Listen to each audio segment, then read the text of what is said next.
Neil and Helen Cox are passionate about the bush. Lucky for me, they don't mind freeloaders coming along for the ride. Where are you off to, mate? Anywhere you're off to, pal. Hop in. Good on you, buddy. Thanks, mate.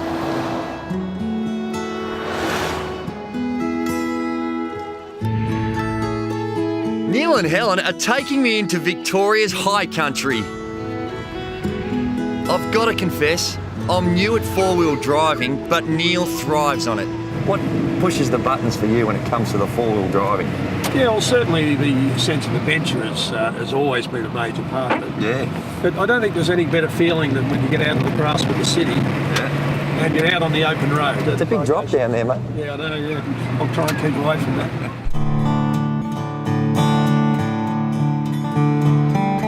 So Neil, tell us the story. How did you get involved in the four-wheel drive caper? I was looking for something when we had the kids that the whole family can participate in. That's sort of why we got into it, and then we've been doing it ever since. Nearly 40 years we've been doing it. In case you're wondering, that's not a support vehicle behind us. It's Neil and Helen's kids, and they're as mad about bush bashing as Mum and Dad.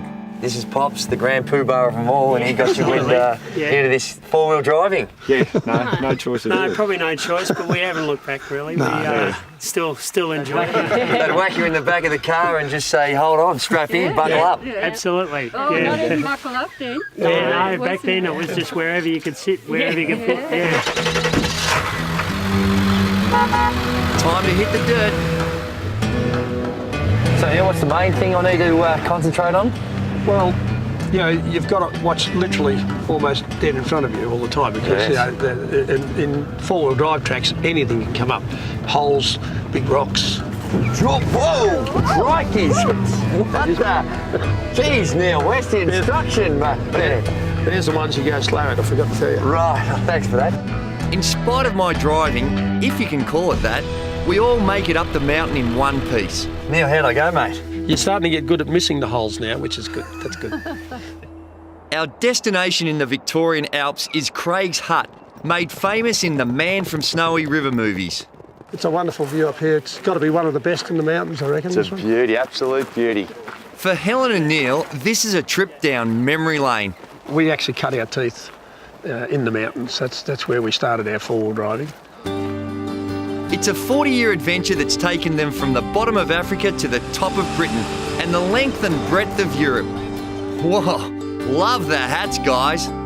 The secret of all this travelling like this is that you've got to get on with the people you're travelling with, and consideration is probably the most important thing. Yeah, make allowances for everything. Mum and Dad have passed on their passion to their kids and grandkids. I can honestly say I've never got jack of it. I've loved it from day one and can't get enough, actually. And what about this special girl? She's been with them through thick and thin, and now she's part of the family.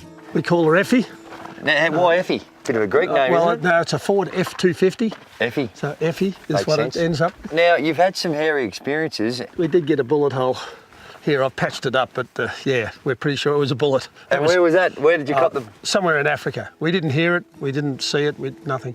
We just happened to notice it one day. What's the ultimate journey for you? I love Australia. I mean, that goes without saying, but maybe Alaska to Patagonia and the Americas.